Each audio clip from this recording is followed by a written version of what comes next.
Bismillahirrahmanirrahim. Alhamdulillah nahmaduhu wa nasta'inuhu wa nastaghfiruh.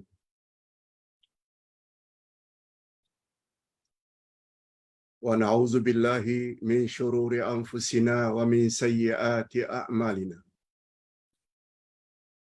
Man yahdihillahu fala mudilla lahu wa man yudlil fala hadiya lahu. Asyhadu an la ilaha illallah wahdahu la syarika lah wa asyhadu anna Muhammadan abduhu wa rasuluh la nabiyya ba'dah. Allahumma salli wa sallim ala nabiyyina Muhammad wa ala alihi wa sahbihi ajma'in amma ba'd. Hadirin dan hadirat serta para pemirsa yang saya hormati, Assalamualaikum warahmatullahi wabarakatuh.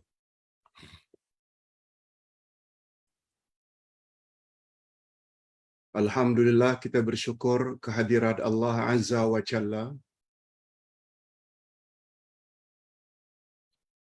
Berkat taufiknya, kita dapat sekali lagi memberi santapan rohani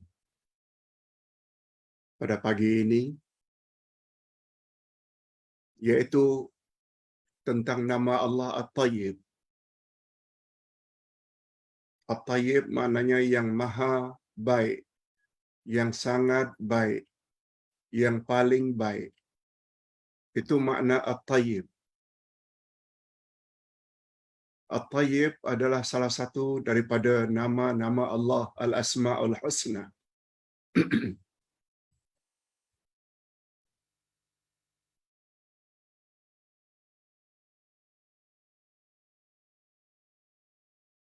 Andai kata kita sama-sama memahami makna nama Allah At-Tayyib, yang sangat baik, yang maha baik, yang paling baik. Semoga ada kesan pada diri kita masing-masing agar menjadi orang yang baik.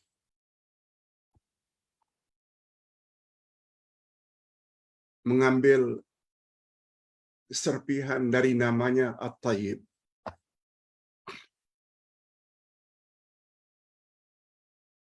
Akibat memahami makna Ar-Rahman dan Ar-Rahim, kita akan jadi orang yang pengasih dan penyayang.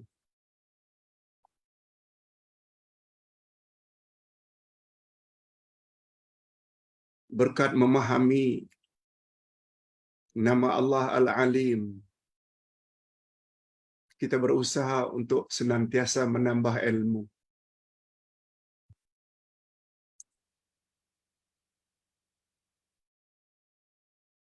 Berkat memahami nama Allah Al-Adil, yang maha adil, mudah-mudahan kita menjadi orang yang adil selama berada di atas muka bumi.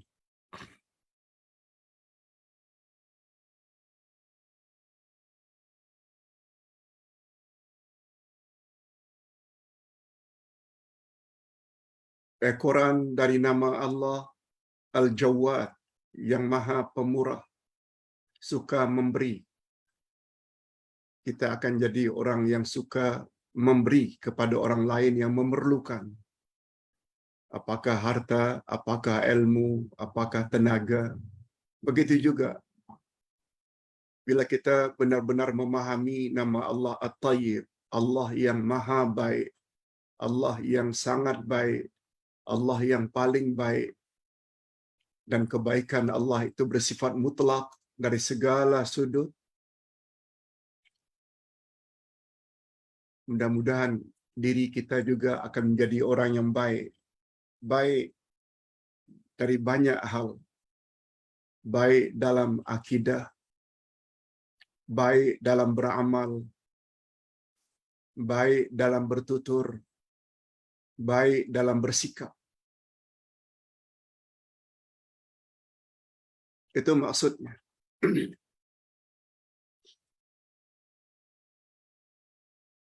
Nah, sekarang apa makna at-tayyib? Orang Arab bila bertanya kepada kita apa khabar, kaifa haluka, bagaimana keadaan kamu? Kita jawab ana tayyib. Saya baik. I am fine. Saya baik-baik saja. Tayyib. Ana tayyib.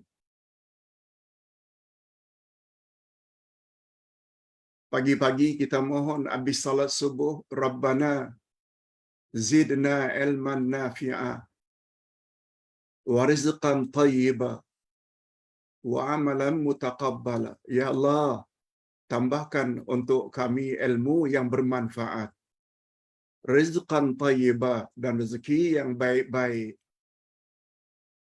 dan amal yang diterima, wa amalan mutaqabbala. Apa makna rezeki yang baik? Rezeki yang banyak ke? Tidak.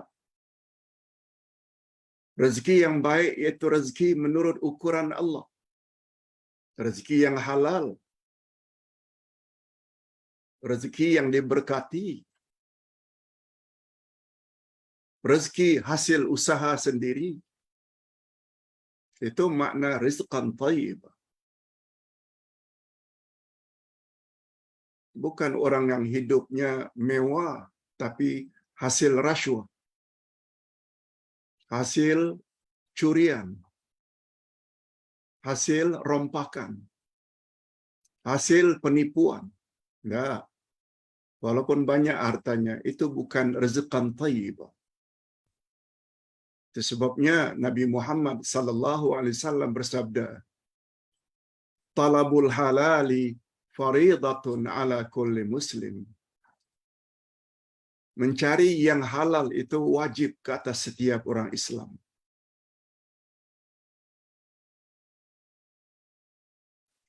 Karena rezeki yang halal itulah yang rezeki yang baik. Rizqan thayyibah. Okey.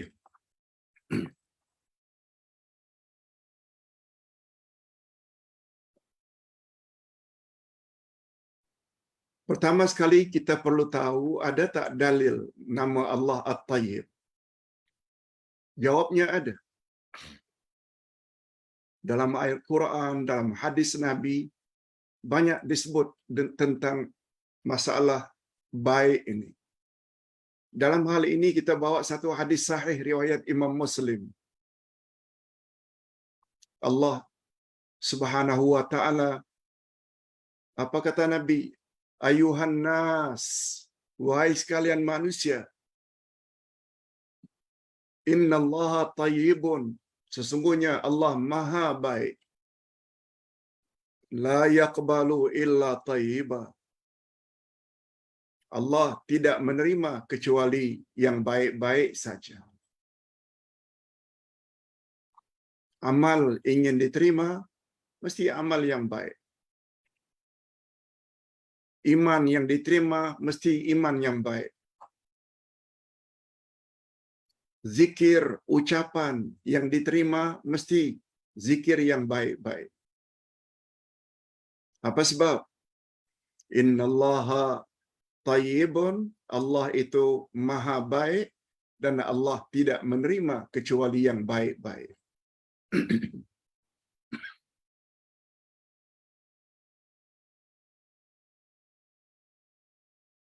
Itu sebabnya syarat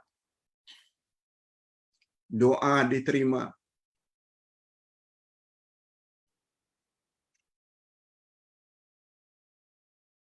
Semua pada diri kita ini, pakaian kita, makanan kita, minuman kita, tempat tinggal kita,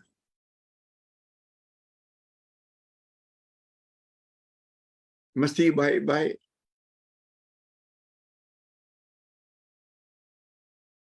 Nabi Muhammad sallallahu alaihi wasallam pernah menceritakan apa yang terjadi di zaman Nabi Musa.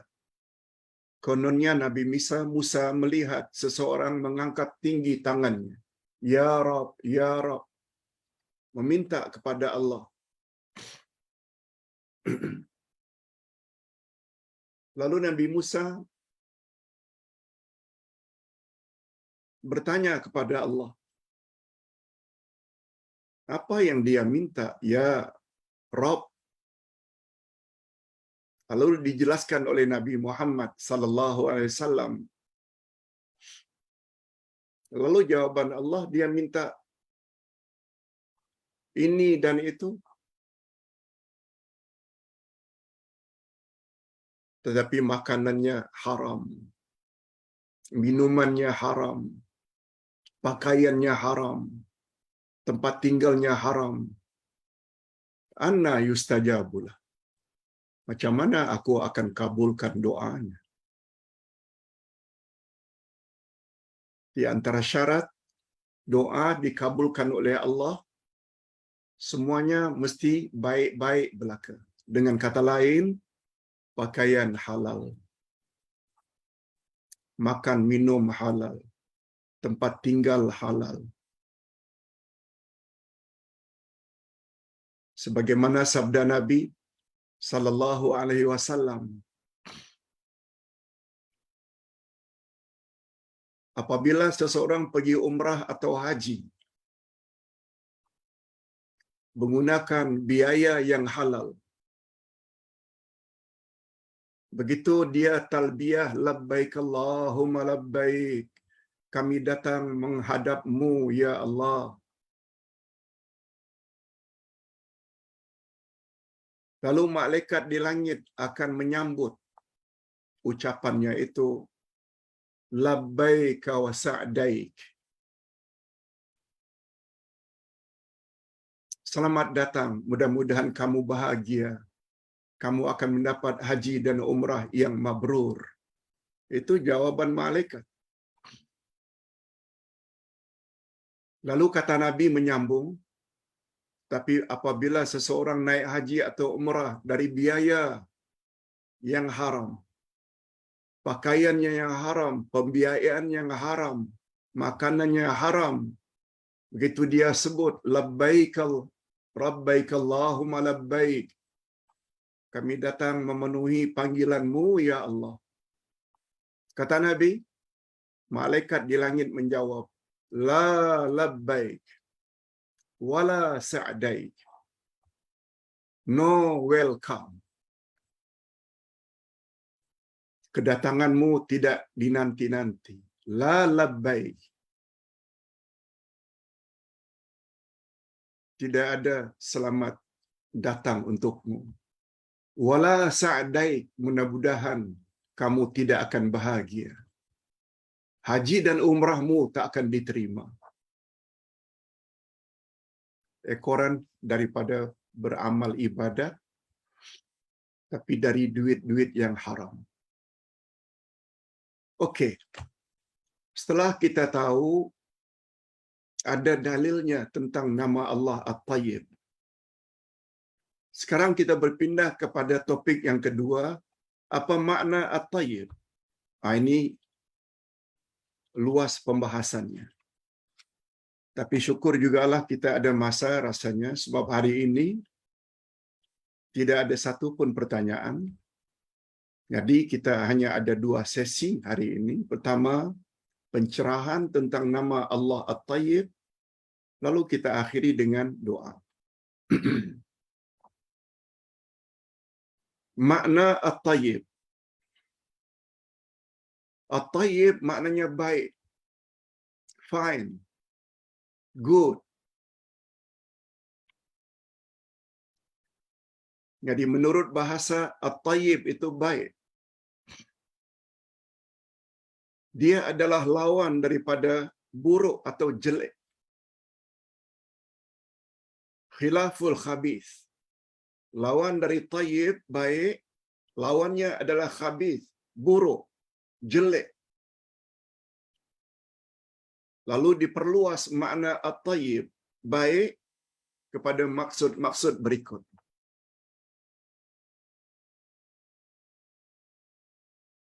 Sehingga orang Arab kata ardun tayyibah. Ardun itu tanah yang baik, maknanya tanah yang subur.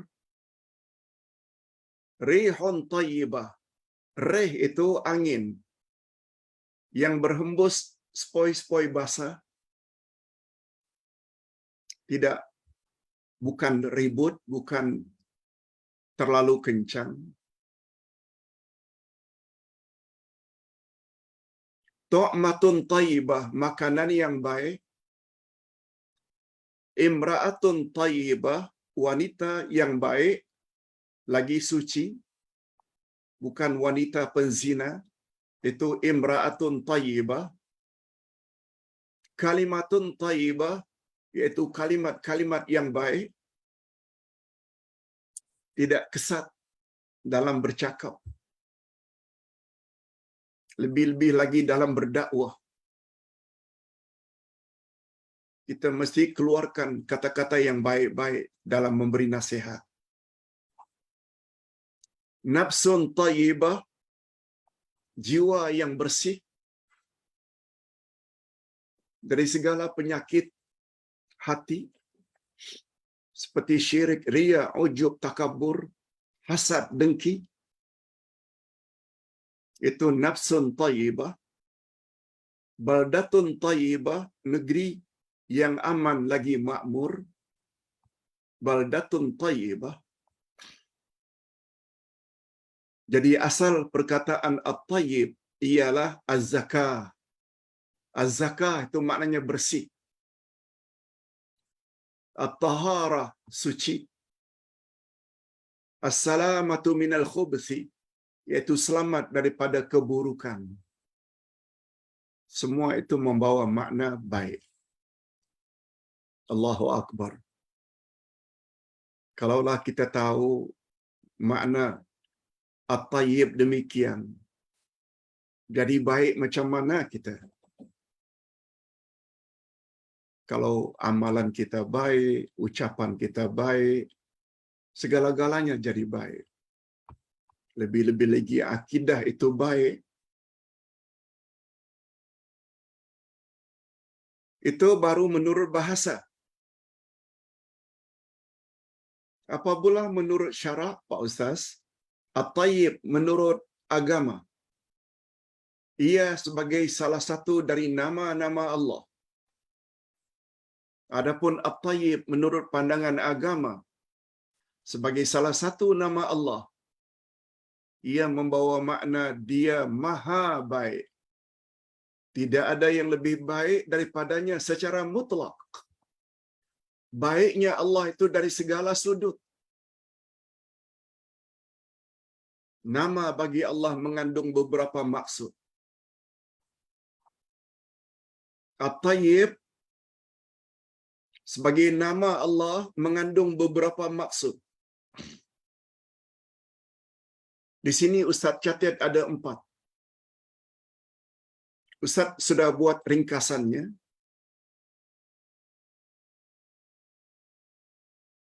Pertama, Allah itu At-tayyib. Ia membawa makna Allah Maha Suci daripada kekurangan. Allah Maha Suci dari segala kekurangan. Yang kedua, Allah itu baik pada zatnya, pada sifatnya, pada perbuatannya, pada ucapannya. Yang kedua. Yang ketiga, Allah itu maha baik pada hukumnya.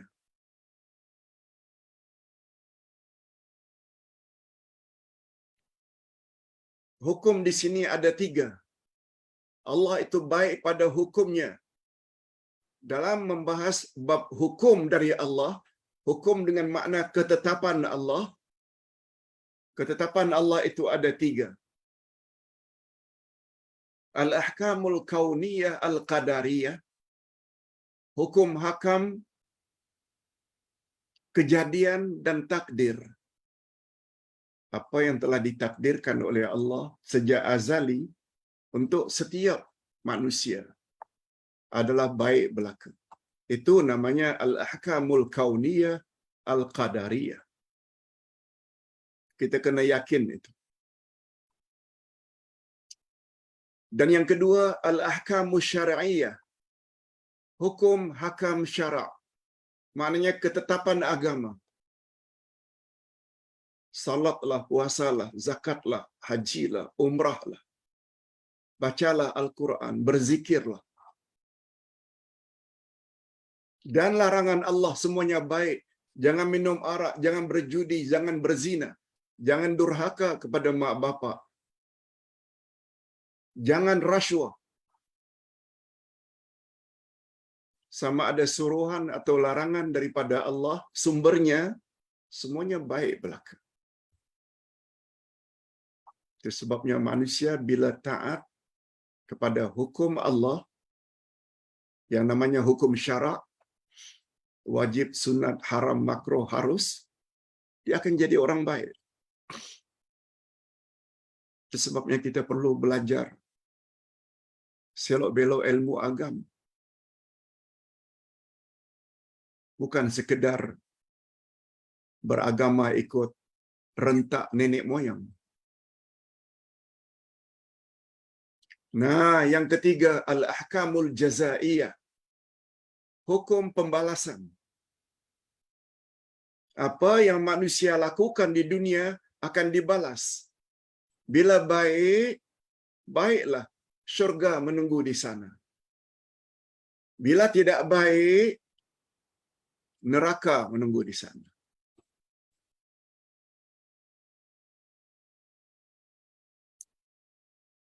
Jadi segala ketetapan yang ditetapkan oleh Allah, atau dengan kata lain, semua hukum Allah adalah baik belaka.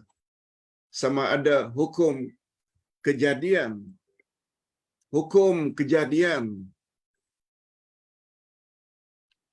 sama ada hukum kejadian, atau hukum syarak, atau hukum pembalasan. Semuanya adalah baik belaka. Sebab Allah Maha Adil. Nah, yang terakhir,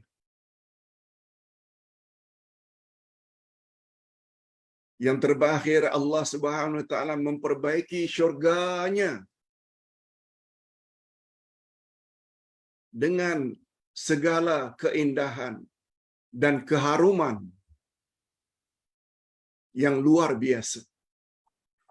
Kata para ulama, itu juga termasuk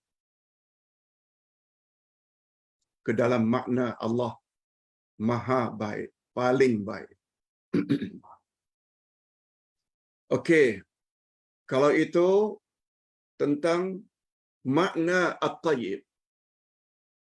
Nah, sekarang kita nak tengok sedikit. Apa dia kehebatan nama Allah at-tayyib? Di mana hebatnya?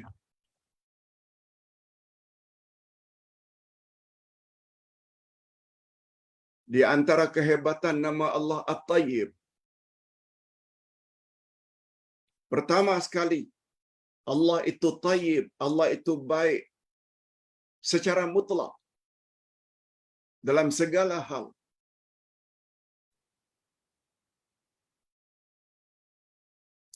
Itu sebabnya orang-orang yang beriman, tolong jangan pertikaikan hukum hakam yang datang daripada Allah.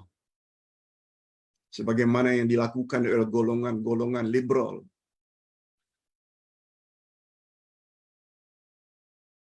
Kononnya ketetapan yang keluar dari akal mereka itulah yang terbaik. Mana boleh kita ikut hukum hakam Allah? Kita akan jadi negara yang mundur. Semuanya itu muncul dari jiwa orang-orang yang tidak baik. Mengapa tidak baik? Karena dia meragukan hukum hakam Allah. Ketetapan daripada Allah.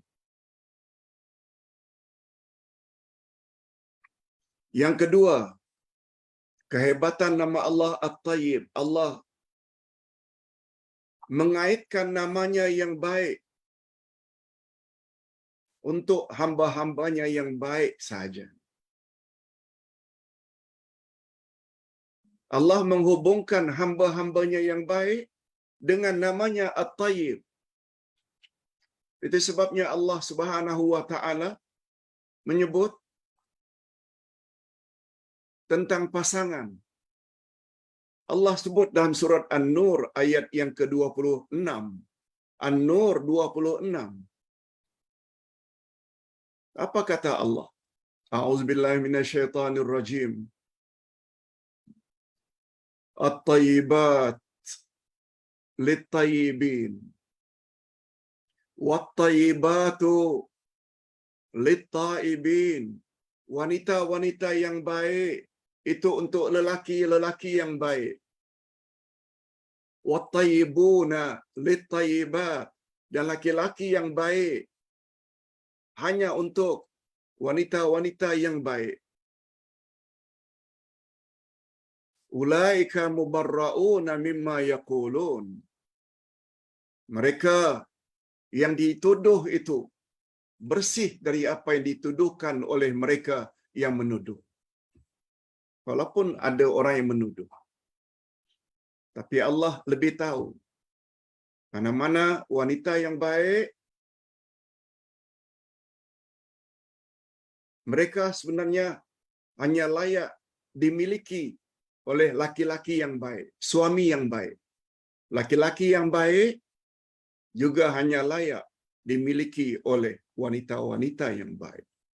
Bukan sebaliknya. Allah mengaitkan at-tayyib itu dengan manusia yang baik-baik.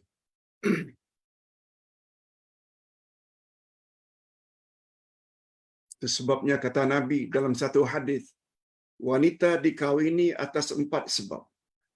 Karena kecantikannya, karena kekayaannya, karena keturunannya, dan karena agamanya. Fazfar bidzatid din taribat yadak. Utamakan faktor agama. Mesti kamu akan beruntung. Begitu juga laki-laki yang akan dikawini. Mesti laki-laki yang baik agama dan akhlaknya. Itu pilihan utama. Bukan karena handsome-nya, bukan karena keturunannya, dan bukan karena kekayaannya. No. Mesti yang baik. Baik dari sudut penilaian Allah.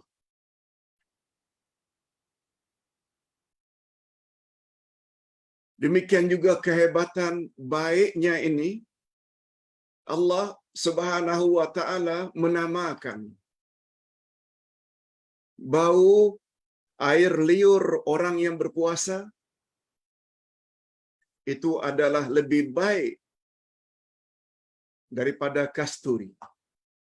Minyak wangi kasturi itu yang dianggap sebagai minyak wangi yang paling wangi, Allah kata wala khalufu famis saim atyabu indallah min rihil misk. Sesungguhnya bau mulut orang yang berpuasa itu di sisi Allah, bau mulut mereka itu lebih harum daripada kasturi. Allah menggunakan istilah itu. Hadirin dan hadirat serta para pemirsa yang saya hormati.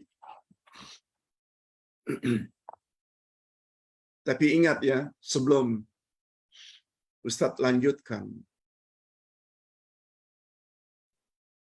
baik yang menjadi sanjungan daripada Allah itu adalah baik menurut ukuran Allah, bukan menurut ukuran manusia.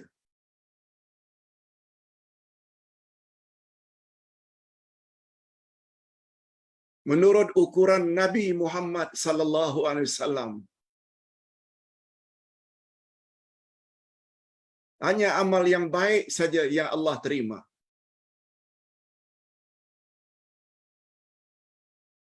Hanya akidah yang baik saja yang Allah terima. Hanya hati yang baik saja yang Allah redha. Pertanyaan, baik menurut ukuran siapa Pak Ustaz? Jawabnya, menurut ukuran Allah dan Rasul.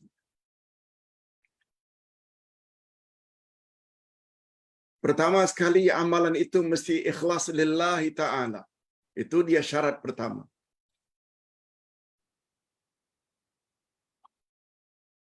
Yang kedua, amalan kamu amal ibadah.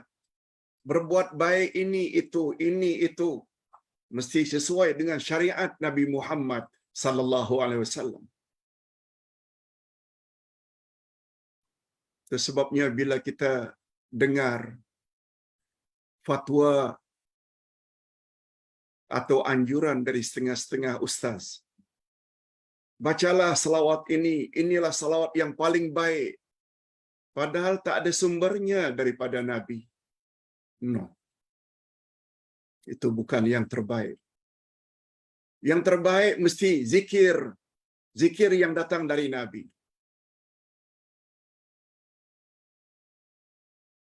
Ini contohnya. Munajat Ahlus Sunnah wal Jamaah.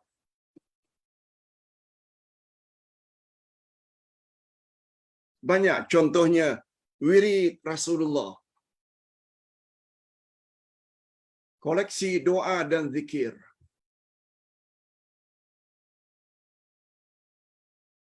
Semuanya ada rujukan dari Rasulullah. Itu yang terbaik. Selawat yang datang dari Rasulullah. Itu yang terbaik.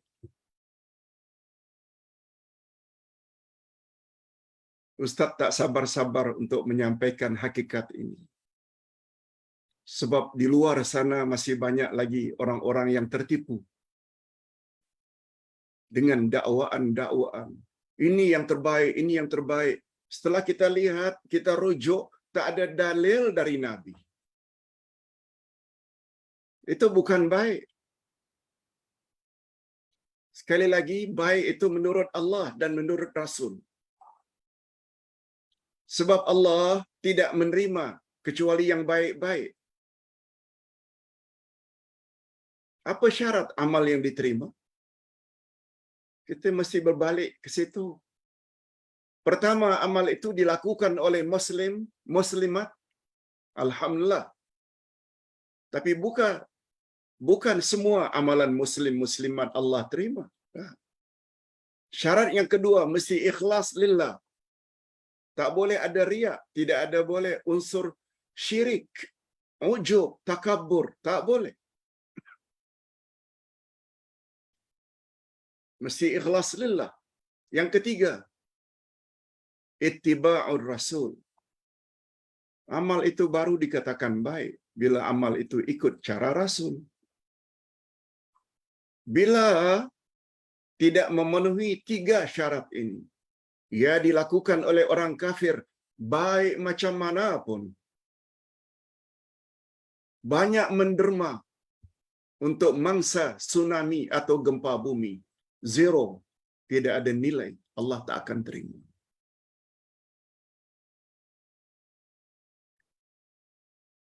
Bila itu dilakukan oleh orang kafir. Sehingga Allah gunakan istilah haba'am mansura. Kebaikan-kebaikan yang dibuat oleh orang kafir itu bagaikan debu yang diterbangkan angin. Tidak ada value. Muslim, alhamdulillah. Mesti syarat keduanya ikhlas, yaitu tauhid, tanpa bercampur syirik. Dan yang ketiga, ittiba'ur rasul, ikut cara Rasul.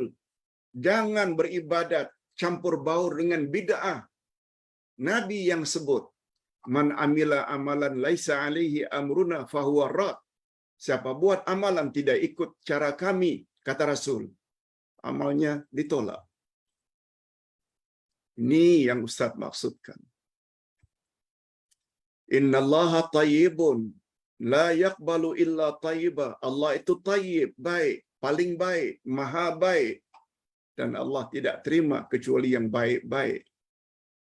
Baik menurut ukuran Allah. Itu sebabnya kita perlu belajar selok-belok agama.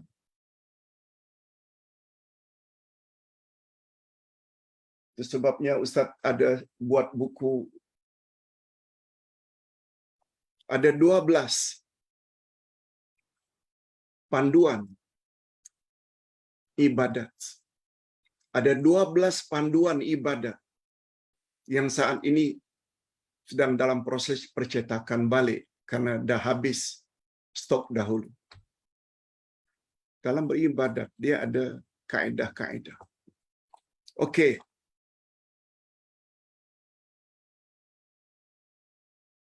Oleh sebab itu, kalau kita ingin tinjau pula apa kelebihan nama Allah At-Tayyib, apa kelebihannya?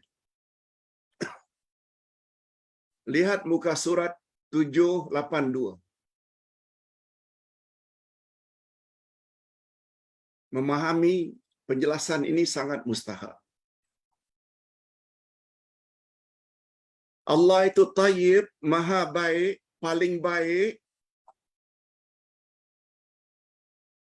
mencakupi dalam urusan agama seseorang. Agamanya mesti baik. Bila dalam urusan agama, ia membawa makna akidahnya mesti baik. Tauhidnya mesti baik, tak bercampur syirik. Perkataannya mesti baik. Tidak boleh mengeluarkan kata-kata kesat. Amalannya mesti baik sebagaimana kita sebutkan tadi. Ikhlas lillah, ikut cara Rasulullah. Baru namanya baik. Lawan dari baik pula adalah khabis. Khabis maknanya jelek, buruk. Antara lain, bila amal itu dilakukan dengan riya, ujub, semuanya itu buruk. Mendapat income, mengumpul duit daripada jalan riba, mencuri, termasuk rasuah. Banyak macam mana pun. Hartamu, itu bukan harta yang baik. Apalagi Nabi Muhammad sallallahu alaihi wasallam bersabda, "La'natullahi 'alal rashi wal murtashi war ra'ish." Allah mengutuk orang yang mengambil rasuah, yang memberi rasuah, dan orang tengah sebagai penghubung. Semuanya, ketiga-tiganya mendapat laknat atau kutukan Allah. Laknat maknanya dijauhkan dari rahmat Allah. Allah Subhanahu wa taala sebut dalam Al-Quran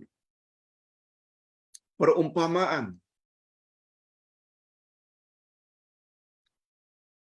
kalimatun thayyibah, kalimat yang baik, tak obahnya seperti pokok yang baik.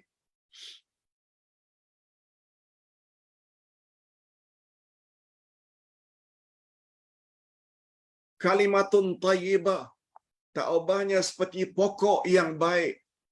Syajaratun thayyibah. Syajaratun thayyibah itu yang akarnya menjunam kuat dan cabang-cabangnya banyak dan subur.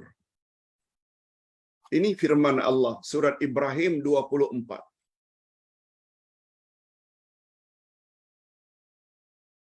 Alam tara kaifa daraballahu masalan kalimatan thayyibatan kasyajaratin thayyibatin asluha thabit wa faruha fis sama.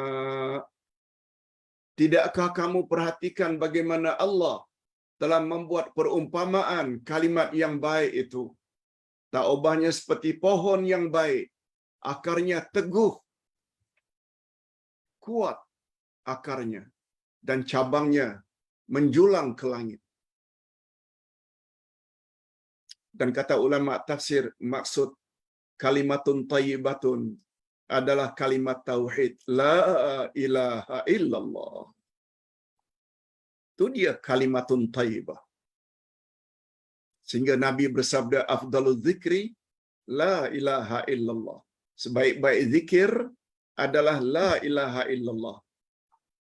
Karena la ilaha illallah Allah yang sebut. Ia adalah kalimatun thayyibah, kalimat yang baik. Tak ada kalimat yang lebih baik daripada la ilaha illallah.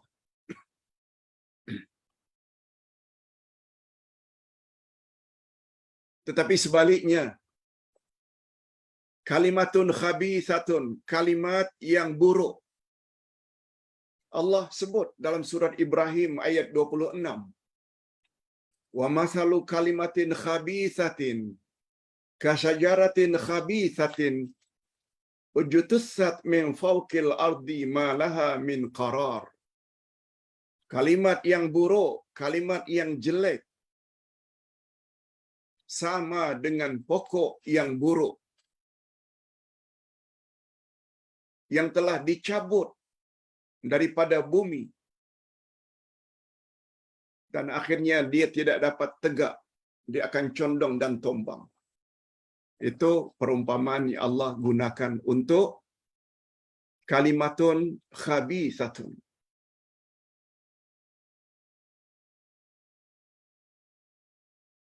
Apa contoh Pak Ustaz kalimat yang buruk itu? Yaitu kalimat kufur. Kufur lawan daripada iman.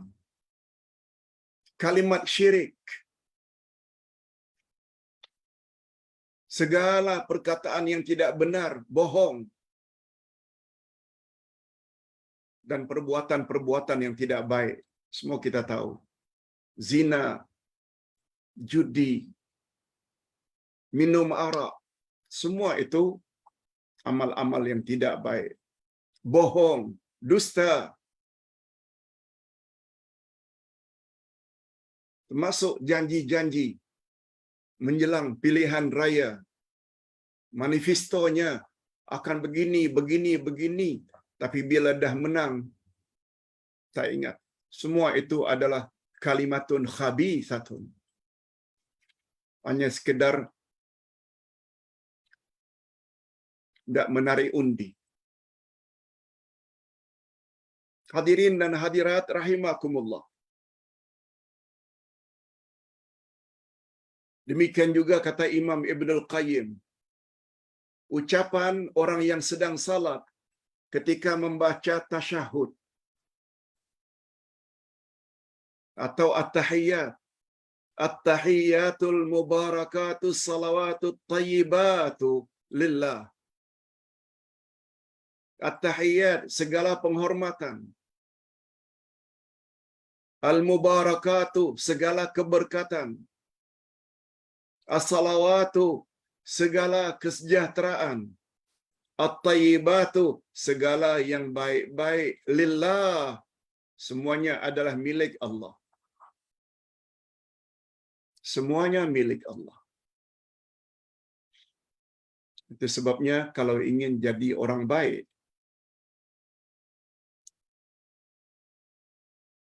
kita mesti sesuaikan hidup kita dengan kehendak Allah dan kehendak Rasul. Kalau kita mencari pilihan lain, jangan harap kita akan jadi orang baik.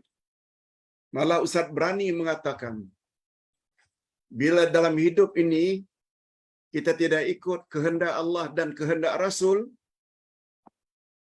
kita termasuk ke dalam golongan orang-orang yang sesat. Tak percaya? Lihat surat Al-Ahzab. Surat Al-Ahzab.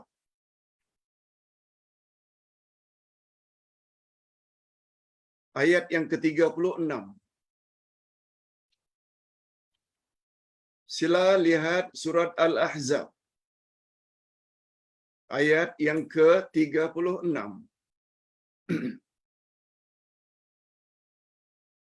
Maaf. Ya, rasanya 36.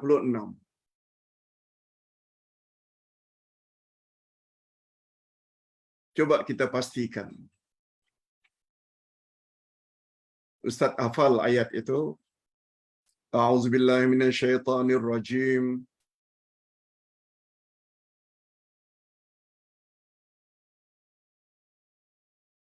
وَمَا كَانَ لِمُؤْمِنٍ وَلَا مُؤْمِنَةٍ إِذَا قَضَى اللَّهُ وَرَسُولُهُ أَمْرًا.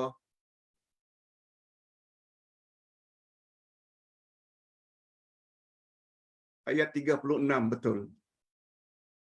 وَمَا كَانَ لِمُؤْمِنٍ وَلَا مُؤْمِنَةٍ إِذَا قَضَى اللَّهُ وَرَسُولُهُ أَمْرًا أَن يَكُونَ لَهُمُ الْخِيَرَةُ مِنْ أَمْرِهِمْ وَمَن يَعْصِ اللَّهَ وَرَسُولَهُ فَقَدْ ضَلَّ ضَلَالًا مُبِينًا.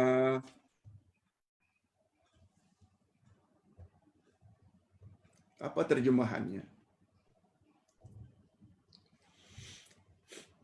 Tidaklah patut orang beriman laki-laki, juga tidak patut orang-orang beriman wanita, apabila Allah dan Rasul telah tetapkan satu-satu hukum, satu-satu ketentuan, lalu mereka lebih memilih hukum dan ketentuan yang lain, tak mau ikut ketetapan Allah dan Rasul. Tidak berhak, tidak patut. Dalam kaedah bahasa Arab, bila menggunakan tidak patut, tidak wajar, larangan itu lebih keras daripada perkataan jangan. Jangan kamu menentang Allah, jangan kamu menentang Rasul. Itu masih bawah lagi. Bila dibandingkan tidak patut orang beriman laki-laki dan wanita, apabila Allah dan Rasul telah tetapkan satu-satu ketetapan, lalu mereka memilih ketetapan dan hukum yang lain. Itu lebih keras. Lalu apa kata Allah? Siapa yang ingkar terhadap ketetapan Allah dan Rasul, maknanya tak mau ikut, faqad dhalla dhalalan mubina, maka dia sebenarnya telah sesat dengan kesesatan yang nyata. Itu sebab Ustaz selalu gunakan ayat ini. Seseorang termasuk orang yang sesat,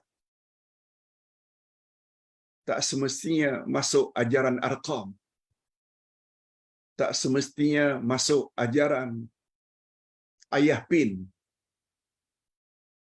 tak semestinya masuk ajaran-ajaran tarikat sesat. Tak. Mengaku saja mukmin dan mukminah, hukum hakam Allah dan Rasul diabaikan, tak mau ikut, dah sesat dah tu. Bukan Ustaz cakap, Allah yang cakap dalam surat Al-Ahzab ayat yang ke-36.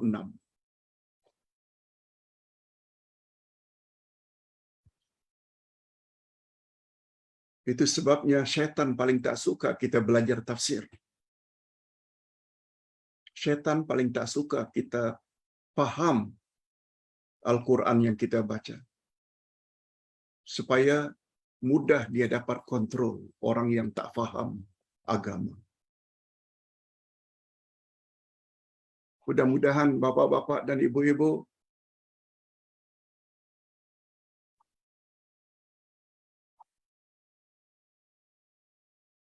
walaupun memahami agama melalui Quran dan Sunnah ini sudah agak terlambat, umur dah 60, 70, 75, 80, no problem.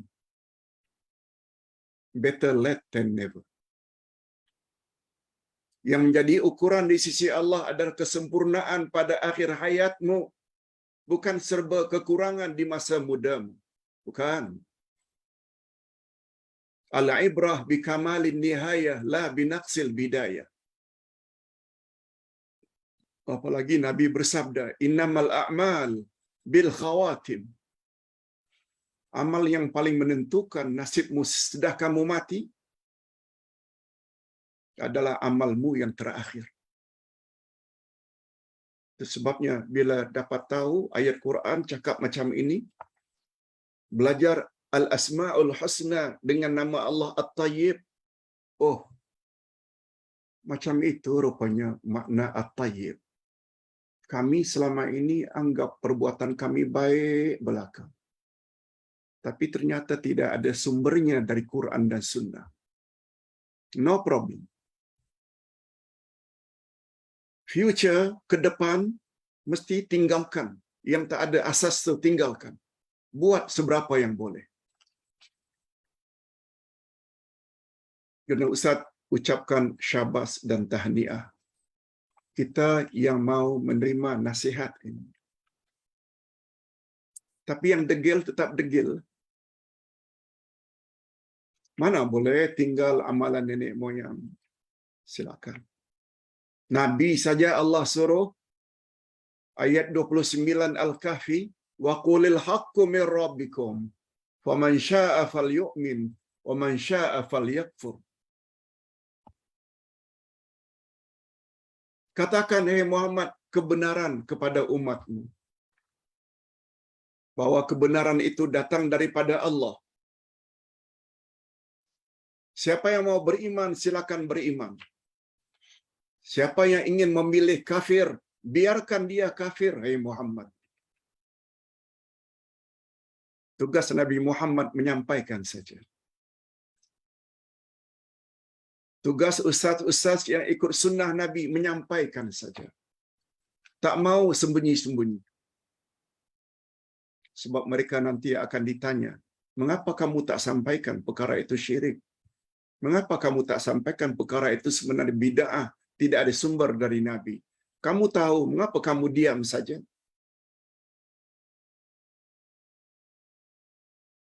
Abdullah Yasin insya-Allah akan berpegang dengan prinsip ini.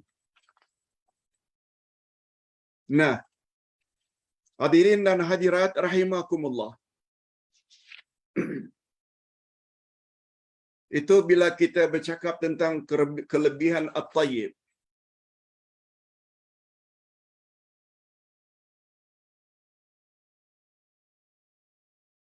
Demikianlah di antara keistimewaan At-Tayyib jika disandarkan kepada Allah. Selain itu, At-Tayyib juga mengandungi kelebihan jika disandarkan kepada sesuatu. Sampai ke situ. Apa dia antara lain Pak Ustaz? Allah tidak menerima segala sesuatu kecuali yang baik-baik saja. Kita telah jelaskan tadi. Innallaha tayyibun la yaqbalu illa tayyiba. Allah itu baik dan Allah tidak terima kecuali yang baik-baik saja. Tadi kita dah sebut syaratnya ada 3. Pelakunya mesti muslim, muslimah. Yang kedua mesti ikhlas lillahi ta'ala. Yang ketiga ikut sunnah Nabi dalam beramal, dalam berakidah. Kehebatan tayyibun lagi yang kedua. Hanya tayyibun yang layak masuk syurga. Kalau tadi hanya tayyib saja yang layak diterima amalnya oleh Allah. Yang kedua, hanya tayyibun, tayyibat. Orang yang baik-baik laki-laki, orang yang baik-baik wanita, mereka saja yang layak masuk syurga Allah.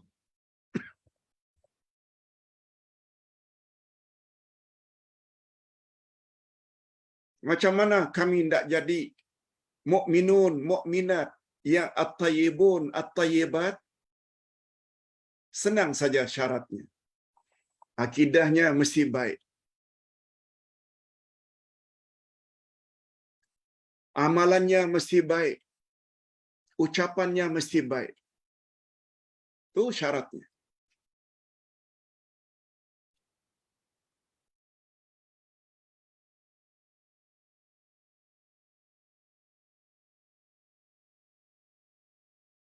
Itu sebabnya orang-orang yang ada dalam syurga mendapat ucap selamat daripada malaikat. Ini ayatnya. 32 surat An-Nahl. Alladzina tatawaffahumul malaikatu thayyibin. Orang-orang yang diwafatkan dalam keadaan baik oleh para malaikat dengan mengatakan kepada mereka, Salamun alaikum. Allah suruh malaikat ucap, Salamun alaikum. Selamat sejahtera untuk kamu, para tayyibin. Orang-orang yang baik-baik yang ada dalam syurga. Allahumma ja'alna minhum. Ya Allah, masukkanlah kami ke dalam golongan tayyibin wa tayyibat. Orang-orang yang baik laki-laki dan orang-orang yang baik dari kalangan wanita. Yang ketiga, at-tayyib adalah ucapan malaikat kepada penghuni syurga. Malaikat menyebut, Salamun alaikum tibtum. Berbahagialah kamu.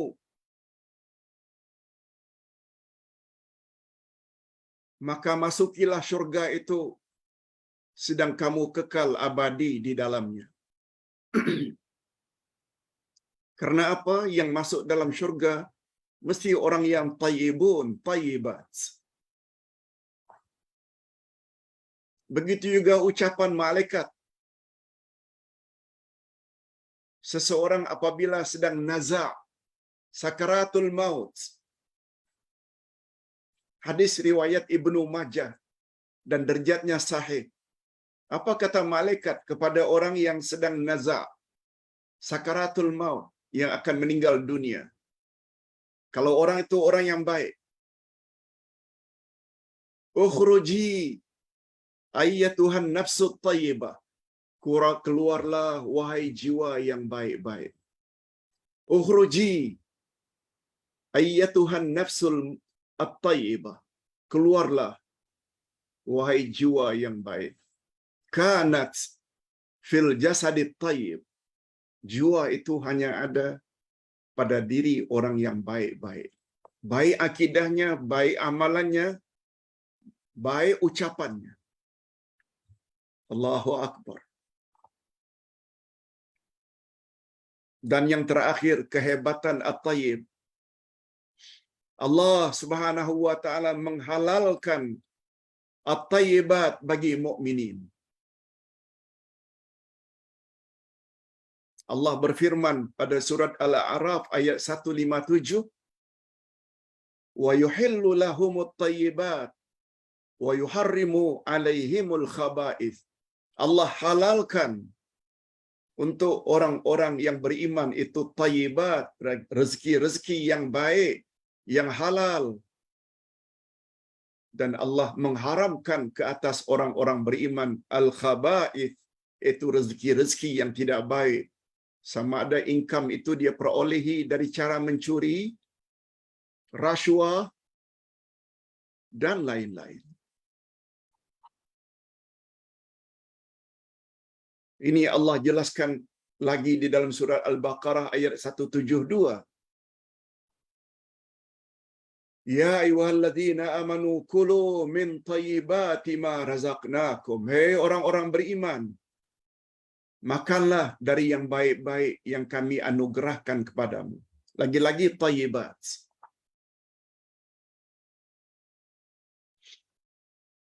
Ini kisah hadis riwayat Imam Muslim yang Ustaz sebutkan tadi.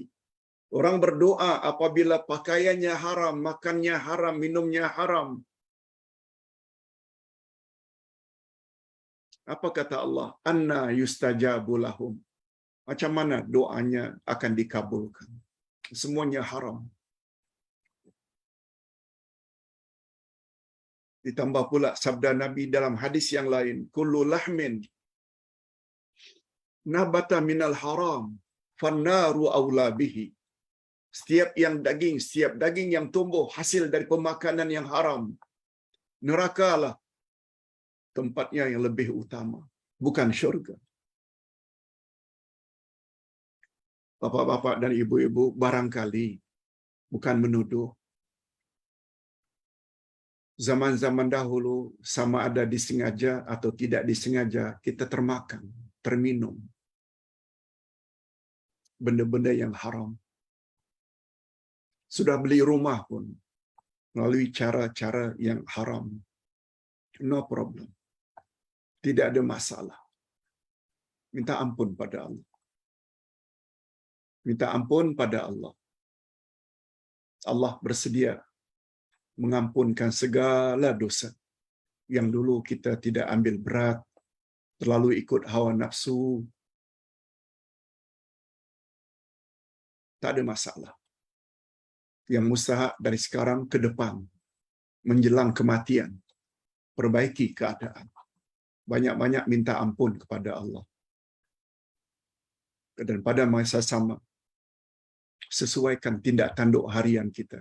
Sama ada dalam bab keimanan, akidah, syariat, amal ibadat, muamalat, akhlak. Sesuaikan dengan akhlak Al-Quran.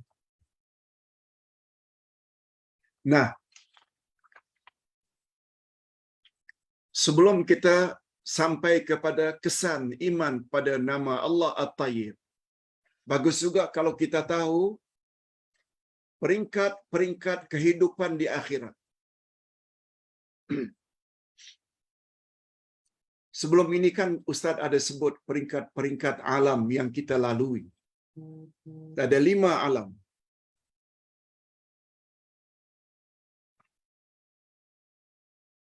Apa dia?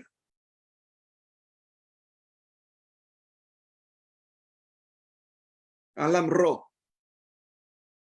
alam rahim, alam dunia, alam barzakh atau alam kubur, alam akhirat. Nah, alam yang terakhir ni, alam akhirat, dia ada peringkat-peringkat pula. Ini mungkin baru bagi kita. Ada yang namanya Darut Tayyib Al-Mahd. Ada namanya Darul Khubz Al-Mahd.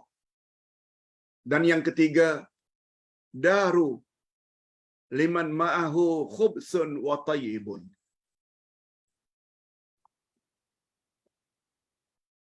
Apa dia peringkat-peringkat kehidupan di akhirat? Pertama sekali, Darut Tayyib Al-Mahd, yaitu negeri bagi orang yang berbuat baik. Siapa mereka? Negeri tempat orang yang berbuat baik sahaja. Negeri ini tempat orang-orang yang banyak melakukan kebaikan dan tidak melakukan keburukan. Kalaupun ada keburukan yang dia buat, segera dia tobat dan tinggalkan dengan tobat nasuha. Mereka adalah mukminin yang sempurna. Mereka adalah mukminat yang sempurna. Negeri itu namanya Darut Tayyib Al-Mahd. Mahdah. Mahdah ini maknanya hanya saja. Negeri untuk orang yang baik-baik saja. Mukminin, mukminat yang sempurna. Sempurna akidahnya, sempurna ibadatnya, sempurna akhlaknya. Yang kedua, Darul Khubus Mahd. Negeri bagi orang yang berbuat buruk. Orang kafir karena kekufurannya, berbuat syirik, mendakwa Allah ada anak. Walaupun mereka banyak berbuat baik, perbuatan baik mereka tidak ada nilai, zero. Itu neraka. Itu Darul Khubus Al-Mahd.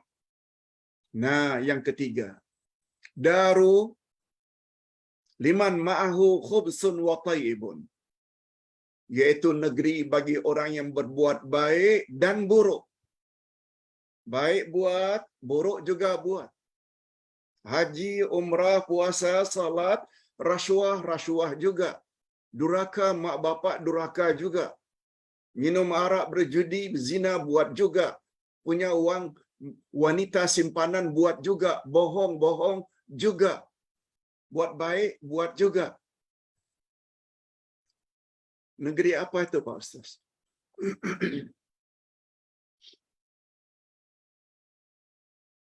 Negeri ini tempat tinggal orang yang selain banyak melakukan kebaikan, juga banyak melakukan keburukan. Mereka dipanggil dengan usatul muwahhidin. Usatul muwahhidin. Orang-orang yang mentauhidkan Allah tapi banyak buat maksiat. Dia tidak buat syirik. Tak. Itu makna muwahhidin. Orang yang mentauhidkan Allah tapi usat, iaitu banyak buat maksiat. Golongan yang mengesahkan Allah, mentauhidkan Allah tetapi banyak melakukan maksiat. Jika mereka dimasukkan ke dalam neraka, mereka tidak kekal selamanya dalam neraka. Karena apa? Karena ada tauhid. Tetapi mereka disiksa di dalam neraka sesuai dengan kadar dosa yang mereka lakukan. Seperti berzina, minum arak, berjudi, itu bukan syirik. Kemudian mereka akan dikeluarkan dari neraka, lalu dimasukkan ke dalam syurga. Setelah proses penafisan dan pembersihan ini, akhirnya yang tinggal ketika itu hanya 2 tempat. Setelah adanya penafisan itu, akhirnya hanya tinggal 2 tempat, syurga dan neraka. Golongan inilah yang diisyaratkan oleh firman Allah. Coba tengok, semuanya ada dalil. Golongan ketiga ni pun ada dalil.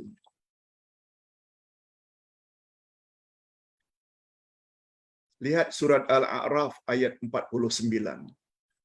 Udkhulul jannah la khaufun 'alaikum wala antum tahzanun.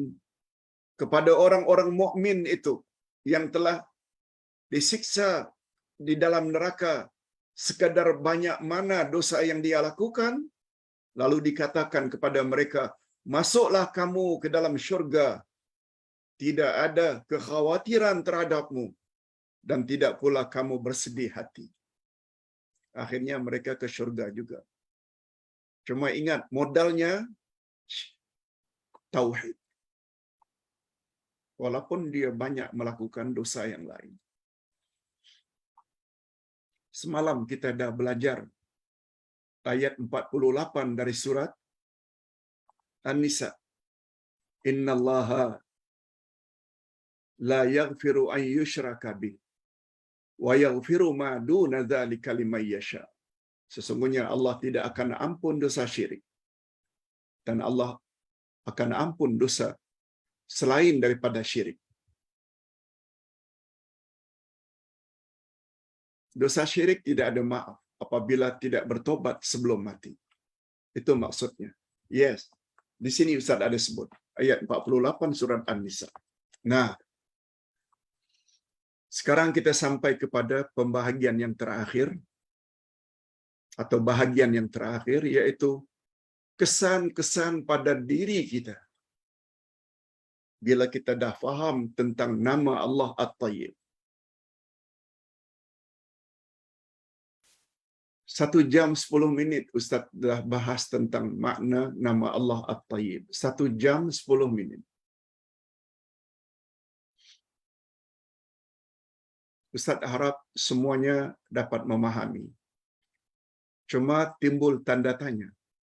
Ada tak kesan positif di dalam diri kita masing-masing?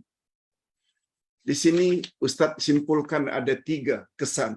Mesti ada bila kita sudah faham nama Allah At-Tayyib. Kalau tidak ada kesan itu maknanya tak faham.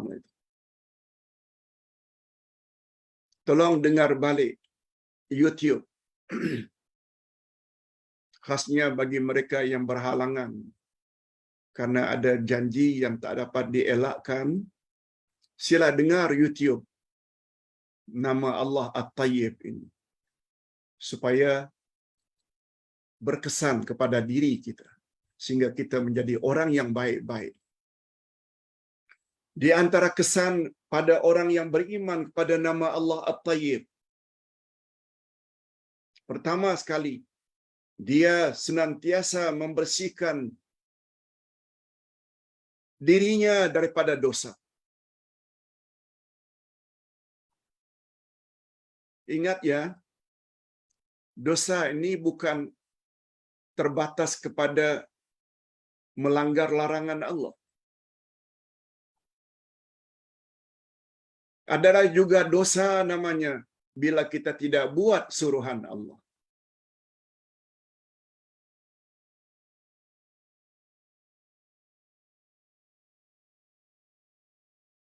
Malah Ustaz dulu pernah sebut, tidak buat suruhan Allah dosanya lebih besar daripada kita terlanggar larangan Allah.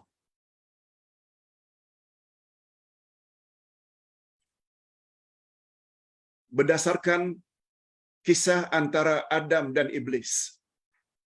Iblis tidak buat suruhan Allah agar sujud pada Adam. Adam pula langgar larangan Allah. Dosa siapa yang lebih besar? Dosa Iblis. Sebab pendorong tidak buat suruhan adalah takabur. Sebagaimana takaburnya Iblis. Ustaz tidak katakan minum arak, berjudi, berzina itu tak dosa. Tak, itu dosa besar. Tapi tidak salat, tidak puasa, tidak tutup aurat, itu semua larang suruhan-suruhan Allah. Bila tak buat, tidak salat, dosanya lebih besar daripada minum arak. Sebab tidak buat suruhan, motifnya sombong. Sombong pada Allah. Ingat.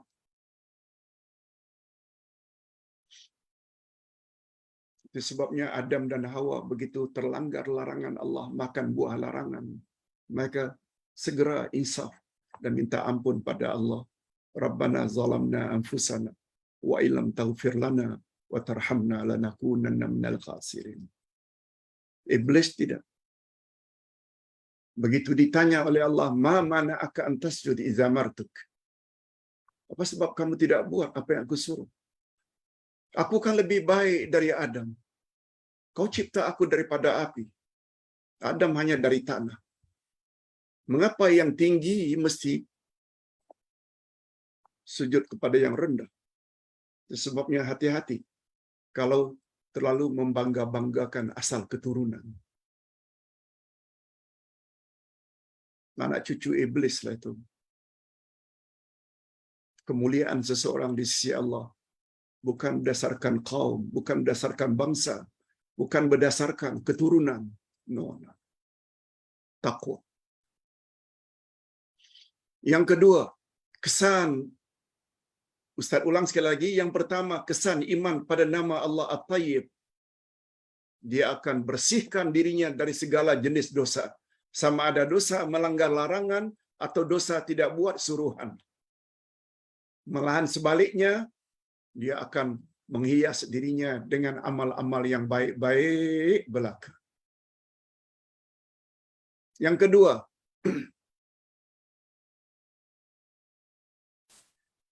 dia akan peka, sensitif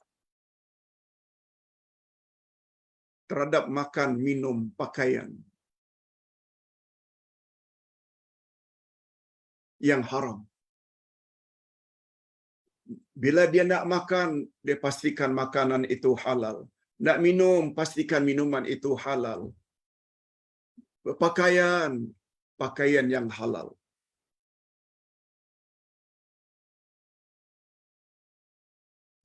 Sebabnya kita disuruh pagi-pagi berdoa, Rabbana zidna ilman nafi'a Ya Allah, tambahlah untukku ilmu yang bermanfaat. Wa rizqan tayyiba, rezeki yang baik-baik. Maknanya rezeki yang halal. Dia akan jaga tentang makan minumnya, pakaiannya.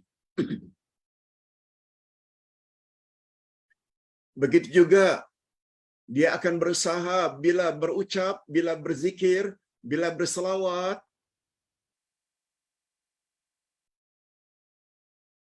zikir yang baik-baik belaka. Dan zikir yang paling baik ialah zikir yang datang daripada Rasulullah sallallahu alaihi wasallam. Sebab hadirin dan hadirat, amal kita, zikir kita, ucapan kita, amalan kita, betul tak naik 2 kali dalam seminggu? Senin dan Khamis. Yang naik itu hanya amal-amal yang baik. Zikir kita mestilah zikir yang baik-baik yang datang dari Nabi sallallahu alaihi wasallam. Coba dengar apa kata Allah dalam surat Fatir ayat 10. Ilaihi yas'udul kalimut thayyib wal 'amalu salih yarfa'u. Kepadanya Allah saja naik perkataan-perkataan yang baik dan amal yang saleh dinaikkan. Sementara amal-amal zikir-zikir yang tidak baik, apalagi zikir-zikir yang merapu, yang tidak ada asas dari Nabi, tidak akan naik. Yang naik itu hanya al-kalimut thayyib.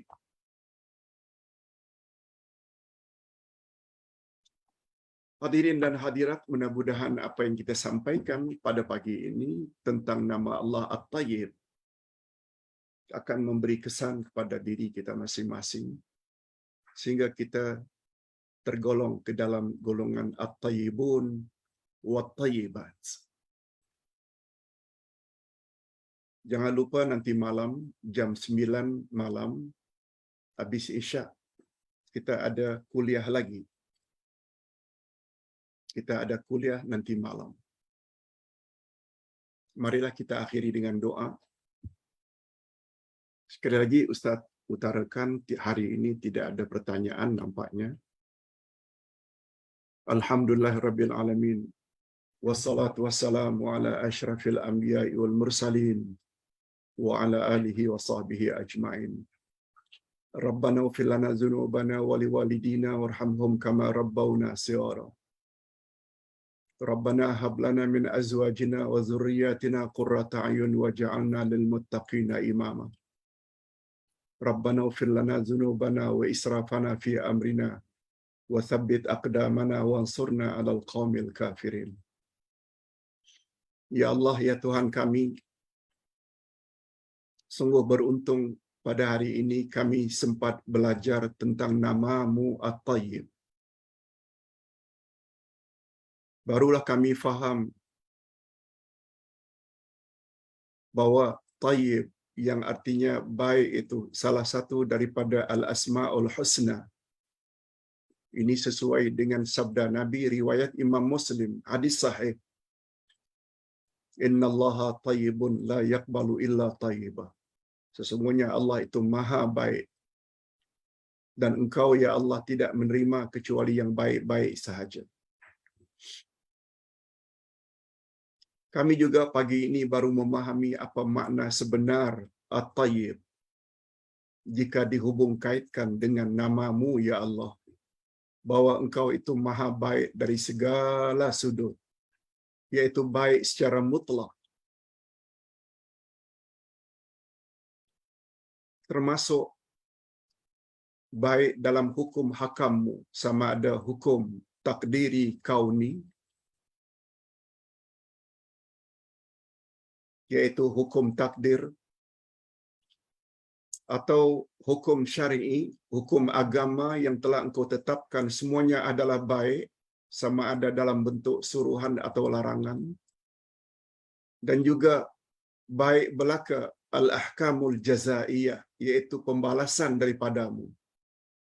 Engkau akan beri balasan syurga dan pahala yang berlipat ganda bagi orang-orang yang berbuat baik di dunia,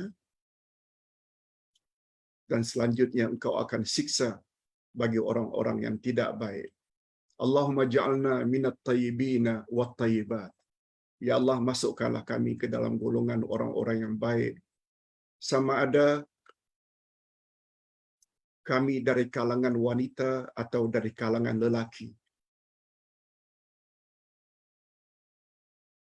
Ya Allah, ya Tuhan kami, berilah kami taufik untuk senantiasa memperbaiki diri kami, hati kami, amalan kami, akidah kami, akhlak kami, budi pekerti kami, ucapan kami, supaya baik-baik belaka sesuai dengan kehendak-Mu, ya Allah. Allahumma khtim lana bi husnil khatimah wa la takhtim alaina bi su'il khatimah. Wa sallallahu ala nabiyyina Muhammad wa ala alihi wa sahbihi ajma'in. Subhana rabbika rabbil izzati amma yasifun. Wa salamun alal mursalin. Alhamdulillah rabbil alamin. Subhanakallahumma wa bihamdik. Asyhadu an la ilaha illa anta astaghfiruka wa atubu ilaik. Wassalamualaikum warahmatullahi wabarakatuh.